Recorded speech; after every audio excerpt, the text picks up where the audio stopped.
Okay, okay, let's go. Let's do it. Let's do it. All right. Well, hi. Hi. So I have the pleasure of being here with Katie Stark, the author of Where Darkness That's Bloomed. right. That's right. Thank you for being with me today. Absolutely. I'm so excited. You want to tell us about your book? You Sure. want to give us like a So, little yes. snippet? So my little elevator blurb, I'll hold it up. So, Where Darkness Bloomed is a Greek mythology retelling that kind of sort of weaves together two myths. The primary myths are the Hades and Persephone kind of plot line. And then also it's sort of in the backdrop, there's a retelling of the Trojan War. So with Achilles and Patroclus and Helen of Troy, Odysseus is in there too, and that's all kind of unfolding in the backdrop with the Greek gods sort of watching from Olympus. So it's a retelling that weaves together a lot of myths, but those are the primary ones. What are the tropes, would you say? Obviously, there's an epic adventure. Yeah. So there's a it's a spicy retelling. So I love a spicy book. So kind of the major ones you think of with Hades and Persephone are going to be it's this incredibly evocative myth, right? So the Lord of the Underworld sees the goddess of spring and he just instantly falls in love with her and just has to have her, and so he abducts her, and so it's very much a like he falls first.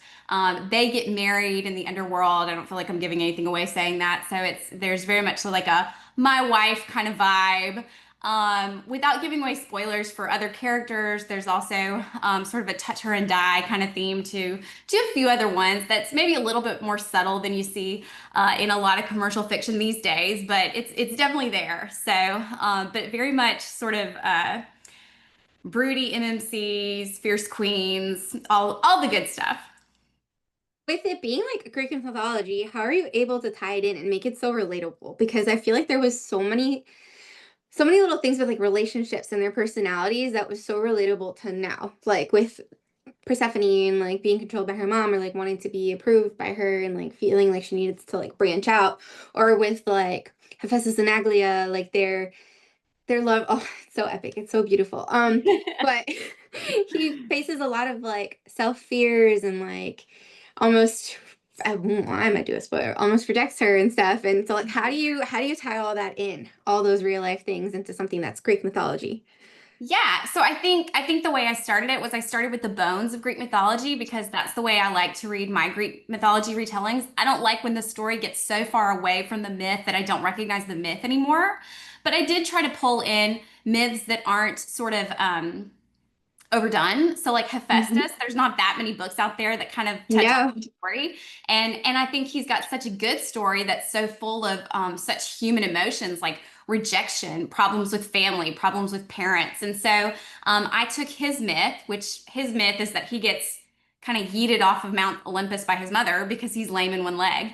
And so Yeah. I sort of took that myth and tried to create um, just a really rich retelling of it that says, okay, well, what would that have actually looked like for someone to experience that type of rejection from a parent? How would, and then he also goes through, has a marriage that's not ideal in his Greek myth. And so Hmm. I kind of took that and said, well, how would you find love after that? Because that's also a part of his myth. And Second chance. yeah, second chance. That's right. So another trope for you. But and I felt like that storyline tugged at my heartstrings because I was like, Hephaestus, I just want you to be happy, man. I just want you to be happy. And so No. yeah, I think just trying to find sort of the human kernel at the Mhm. epicenter of the myths, because I mean, myths are created by people. They kind of ring with truth and lessons and sort of touch on the culture that creates them. And so I think Mhm. again, just trying to find sort of the kernel of humanity at the center of each one. I thought you did so good too with like taking the bones of what we are taught of Greek mythology and like changing it up and like making it so different with like how you did the the stealing of Helen of Sparta and the start of the Trojan War, how you found a way to incorporate like a villain and just changing their personalities, like Helen, giving her this new perspective that we may not have gotten elsewhere, you know? Like Mhm. how did you go about that? Like where did your inspiration come from? So I'll be honest, ever since I heard, do you remember the movie Troy, like back in 2004? Okay, yeah. Of Brad Pitt course. was in it, Orlando Bloom was in it, like Eric Bana was in it, everybody good was in it. So Oh yes. I knew the story of the Trojan War before I saw that movie. Because I was like an early teenager at the time, not barely. And so I remember hearing the story and thinking like no lady would ever just leave her kingdom Leave. and go off to like the neighboring kingdom and just have this love affair come what may. I just can't imagine anybody doing that. And so I felt like it was so ripe for a villain. Like Hmm. and Paris makes such a good villain, right? Because he's ultimately selfish. He's like, I gotta have her. I And hated him so bad. ugh. And come what may, I'm gonna have her. And so I felt like he was like the perfect villain. I felt like he deserved to be a villain.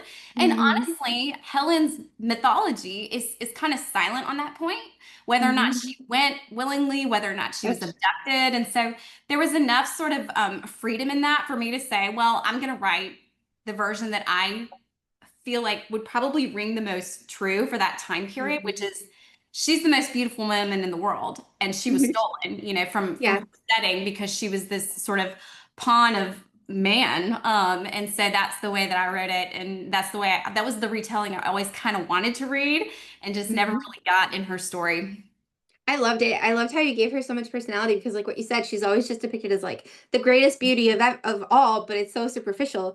And you made her seem so selfless, like when she wanted to go and like surrender herself and everything, and she's like having an interaction with like her maid and everything, and it's just you gave her so much. I love that. I love that you gave them all little quirks, but with there being a evil villain, Yeah. how do you handle some of the sensitive and triggering content that you find that we'll find in your book? Yeah, the book is a visceral retelling. It is. It rings with, there's some essay in it. There's some Mhm. various things that are hard to read, topics that maybe the lived experience of other readers. And so I try to be sensitive to that as a writer. I think that that's why you include content warnings and everything, just to say, hey, this is my kind of retelling of how I think it probably would have unfolded. And violence against women is nothing new. And Helen's retelling her mythology really is about her being this pawn that's exploited overwhelmingly by all the men in her life. You have Theseus Mhm.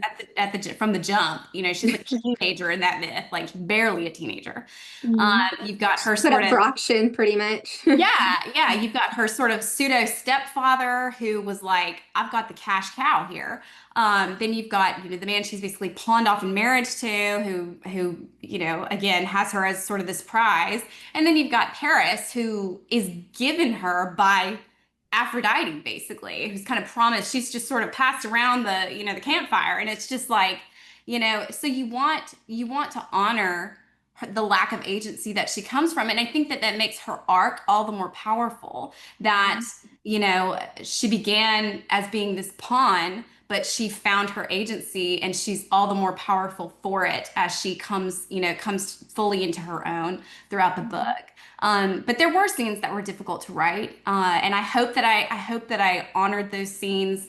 Um, well, but again, violence against women is nothing new. And I also felt kind of ickish about shying away from it and pretending like it It wouldn't didn't have been have. there when it would have been. Yeah.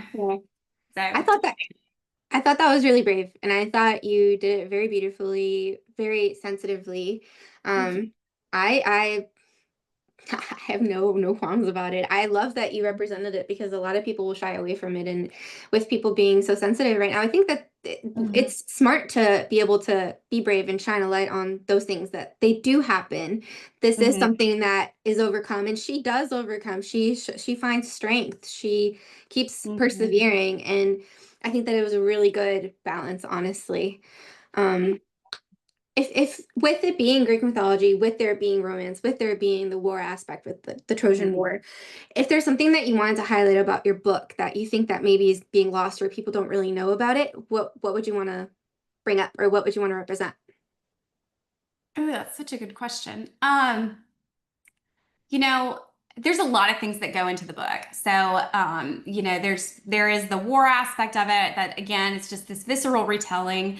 There's the romance piece of it that unfolds in a couple different plot lines, and that's obviously a really strong theme.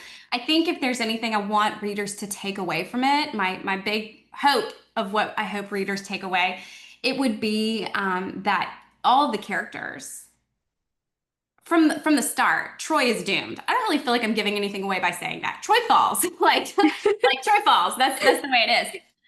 But in spite of that, all of the characters still they're still on their search for peace. They're still on their search for hope. They're still believing in good things. And I think the big takeaway, all of those things, the way that they find them looks different for each character. What is love to one person would not be to another. What is peace to one person would not be the same thing for another character. But the pursuit of those things is noble. The pursuit of those things is right and just and good. No Mhm. matter, come what may, the pursuit of those things is always good. Yeah. I mean, that was a good answer. Thank you. I'm just like, yes. Um, where'd you find your passion for Greek mythology? Like, where'd your inspiration come from? Oh my goodness. So Greek mythology found me when I was like 7 years old. A very watered down version of it because Greek mythology contains there's a lot there. There's a lot of romance. There's a lot of different dynamics with the characters. So a very watered down version of Greek mythology found me when I was like 7 years old in some book that I picked up from the library that I can't even remember what the name of it is now. But I just thought it was fascinating. It's Mhm. this giant, mostly family of just eons of mayhem and chaos and dysfunction, and each one has a role, god of this, god of that, and the way that they, their temper tantrums and their good moments and bad moments, they all hugely impact the mortals of these stories, who are just kind of standing there hoping for the best. And so I just thought it was fascinating. And so Mhm. really, the book Where Darkness Blooms is kind of my childhood obsession, sort of gone mad and turned spicy. So You mentioned the title, so I'm like, yeah, there we go. So it really is like this is just it started as sort of a messy passion project where I was like, I'm gonna write sort of the retelling of Hades and Persephone that I want to read. Like so many authors have done so many good retellings. It's a really popular one because it's such an evocative myth again, but I've read a lot of different versions of Hades. I've read sort of modern mafia Hades and sort of seedy underworld Hades. And that was just never really the way he existed in my mind. And so hmm I sort of set out to write the version of their myth that I wanted to read. And that was one that was really rich and contained, other things besides romance, but also a strong romance plot. And so it was a messy passion project that sort of got away from me.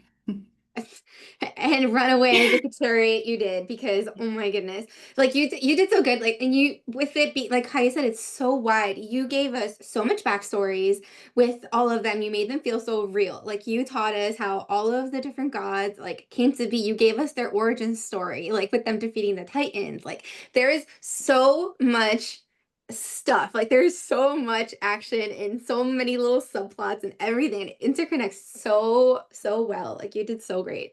Oh. um honestly. Let's see, if you had to pick one of those gods that you love, which one do you think that you resonate most with, or if you had to be your own god, what would you be? Oh gosh. Oh gosh. That's a hard one, Evelyn. Oh my gosh. So the God I resonate most with um is probably Hades, just because he's kind of doing his own thing. He's sort of out of the fray. He doesn't have time for drama with anybody. Somebody told me one time Hades is No just, nonsense. yeah, he's just no nonsense. Like he's just doing his thing. Somebody told me one time that Hades is just a tired accountant who loves his wife, and I always thought that was so lovely. So he's probably That's he's how I probably get the that. one. He's I probably get the one I resonate with. He's kind of introverted. Is just just focused on his gig, Um, what I would want to be the god of, I always thought Poseidon's powers were the coolest. Because he's got the whole under the sea thing figured out. Like he can go wherever he wants. He can call up storms. He's the god of earthquakes. I always thought his powers were the coolest. So, which is Oh funny my because I'm not gosh. even a beach person. So I don't know why I think it's the coolest, but he's the one that I would probably want his powers.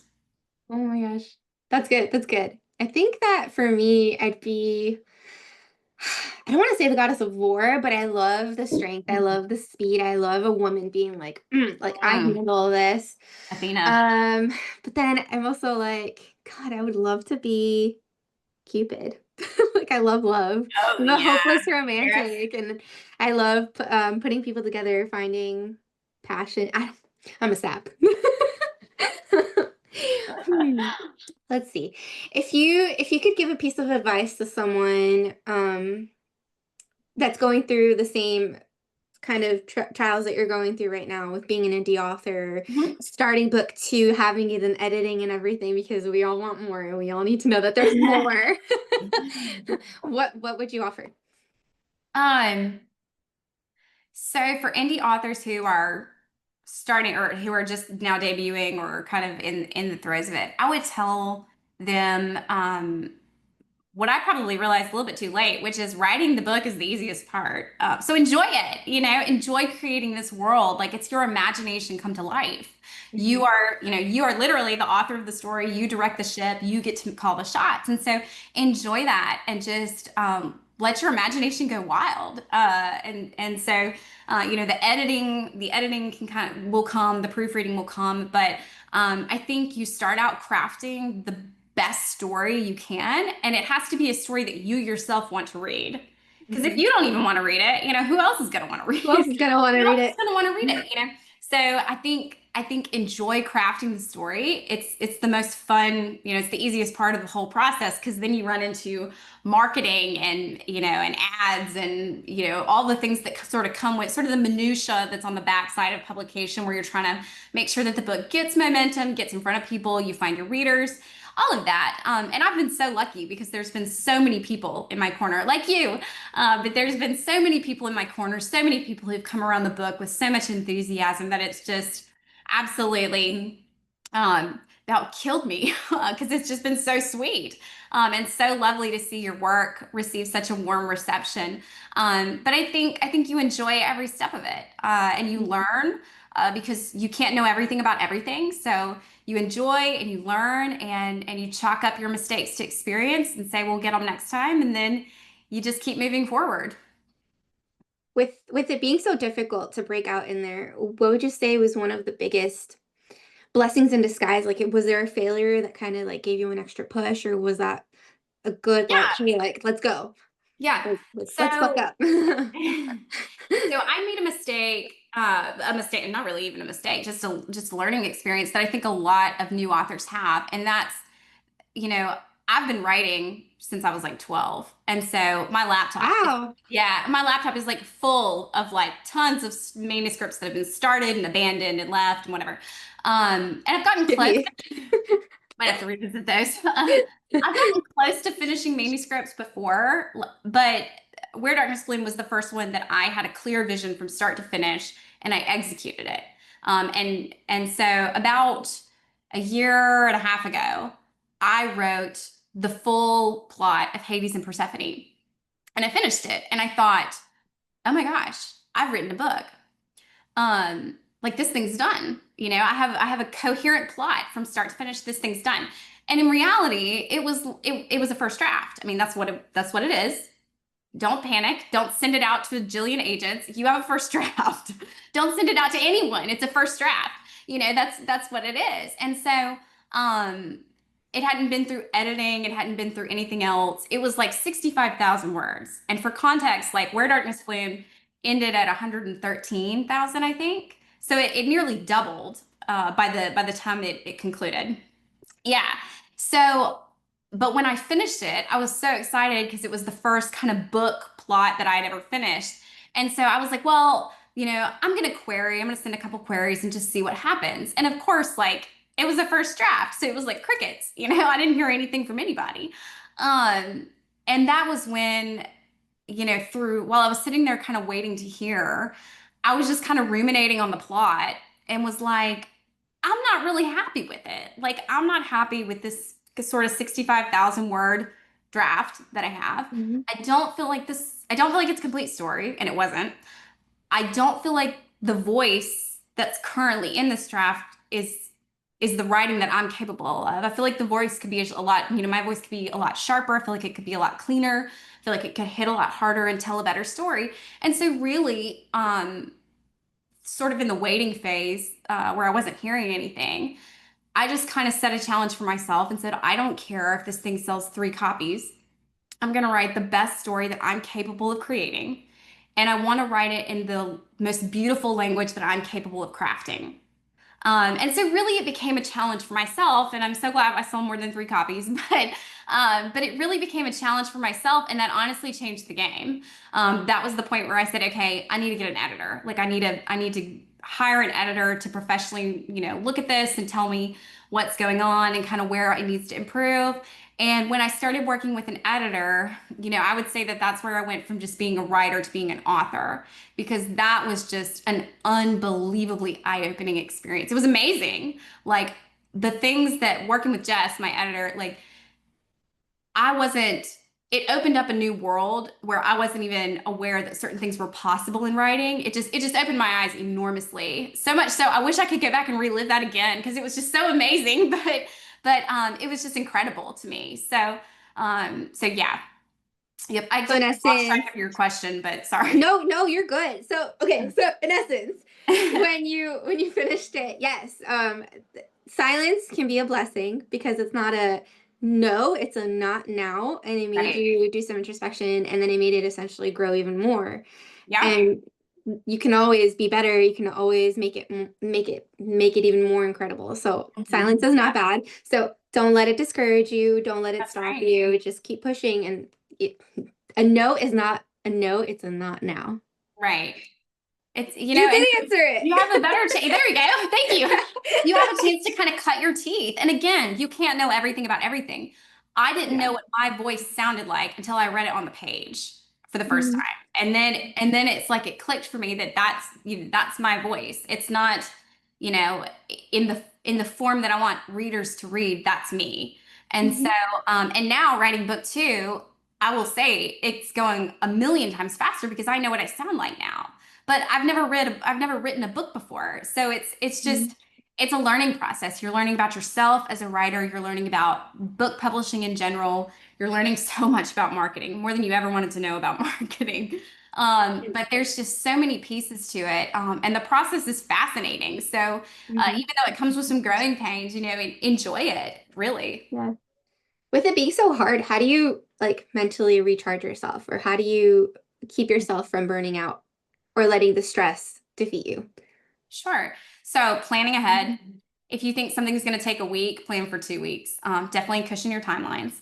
And then I also go on lots of walks. Touching grass is deeply underrated. You need to get out, you need to get out and sort of look at something that's not a computer, look at something that's not your own writing. So Mhm. I have 3 little boys. They keep me busy, they keep me running, they keep me grounded. Playing with them, they don't care a thing in the world about mommy's manuscript. They're just they're 5, 3, and 2, so they're just happy to be here and happy to play, and Mhm. that I think that definitely keeps you grounded. It Oh, definitely keeps you grounded. I can completely relate with my 2 little boys. It's crazy Oh. because just stepping away from everything and then just sitting down with them playing or spending some time with them, it gives you so Mhm. much perspective too because they find the joy in the smallest things. And Oh, like you agree. you're like, "Oh my gosh, that's making me so happy." And then in the back of my mind, I'm like, "Oh my gosh, I was letting this one thing like really like is it really that important like to let Mhm. this bother me so much?" Like Right. yes, go touch grass, go play with your kids, or go That's do right. something fun, turn off Real all the life. electronics, Do just run something in real away. life. Yeah, for sure. So besides book 2 coming on the horizon, do you have any little exciting news, any tidbits? So for book 2. I'm in the sort of throes of editing right now. It came back from editing about two-ish weeks ago, and so I'm fully in the thick of it. The general plan at this point is for it to be published in May of 2026. So, which sounds like a long way away, but when you look at the timeline, you're like, No, it doesn't. oh my goodness. Oh my goodness. So, working on that right now. And there's, a few other little side projects to kind of keep me. You asked about like what keeps you grounded, what helps you keep from burning out. And I think honestly having side projects that allow you to sort of step away from whatever you're entrenched in. So, I have like an almost complete manuscript of a contemporary romance just because it's something totally different. And that's been fun to sort of bounce back and forth on and sort of take breaks. Remember that there's Mhm. life outside Greek mythology. There are other things to think about. It's Yes. been a good palate cleanser for sure. Well, speaking of palate cleanser, I guess you'll segue into, do you want to play a game? Sure. Let's do Okay. it. So I'm gonna do 10 quick fire questions. I'm Okay. gonna give you 3 seconds. I'll go one, two, three. Oh, And then just say make it a slow 3 seconds. okay, Mississippi's. I'll make it Yeah, three slow there we go. seconds. Look, I'm in We'll play a Mississippi. Come game. on. Okay. And then I'll keep a scoreboard. And then whoever is listening along or watching this, if you want to try to challenge yourself and see if you can beat Katie. Ready? Yes. All right. So, who is the king of all the Greek gods? Zeus. Just Huh. give you a slow little, You're like, if get you you warmed miss up. that one, we're in trouble. Yeah, then I'd be like done. Okay, book closed. Goodbye. Anyway, we'll see you later. Who's the goddess of wisdom? Athena. Yes. Who completed the 12 labors? Hercules. Okay. Um, what's the name of the three-headed dog guarding the underworld? Cerberus. I call that one my trivia. Okay. Which god is known as the messenger of the gods? Hermes. Yes. Who turned everything into gold when he touched it? Midas. Yes. Uh, Yay! see, you're doing fine. I should have made them I love harder. this game. What creature has the head of a bull and the body of a man? Minotaur. Yes. You keep stopping me at two. Those are Uh, fast seconds, Evelyn. which monster terrorized Thebes by asking for riddles? Sphinx. Ah! Oh my gosh, I almost missed it. I was Creature like, lured. I'm not really sure. Not today. Not today. What creature lured sailors to their doom with enchanting songs? Sirens. Ooh, they're coming up Yes. with I book was like, let two. me do this faster. And which goddess is the twin sister of Apollo and rules over the hunt? Artemis. Yes. Yay! Ding, ding, ding. 10 for 10. Woo! Look, I was sweating a little on this one. I was like, that one I should hasn't come up in a minute. I really was gonna make it harder too. I had some for the Titans and stuff, and I was like, nah. Oh, if you'd asked the Titans, I know like four of them, I would have been like, we're gonna have to edit this out. Cut, chop, edit. Oh my goodness. Well, I'm so thankful that I got to read this book. It's literally one of my favorite reads of the year. It's fantastic. It's beautiful. It's so elegant. It's so poetic. There's so much fun adventures, so many things that happen. There's like funny little tidbits and it's sexy, it's romantic, it's everything. So thank you. Thank you for sharing it with me. And I hope that everyone that reads it loves it as much as I did. That did do, will do too. Give me two. I'm so glad you Um, enjoyed it. I really am. If Greek mythology is your thing, again, this is a retelling that was the retelling I wanted to read. It really tries to honor the bones of the myths and just kind of weave my own take, sort of where there's not a defined storyline. And so I'm glad that it's resonated so well with you, and it seems with quite a few other readers. And I'm excited for more people to read it, for more people to kind of let me know their thoughts on it. So good things ahead. do you want to tell us where we can get it? Yes. So it's available on Amazon in paperback and hardback, and then it's also free to read on Kindle Unlimited. Ching, ching, Go ching. get Click, it. click, click. Put it in your That's cart. right. Go get it. Go get it. Well, thank you so much. I appreciate you. Absolutely. Thanks for having me. Yeah. Thanks for not killing me with trivia. Now, I'm like, I really wanted to trip you up with at least one. I thought you weren't going to get Cerberus, but here we go. Anyways.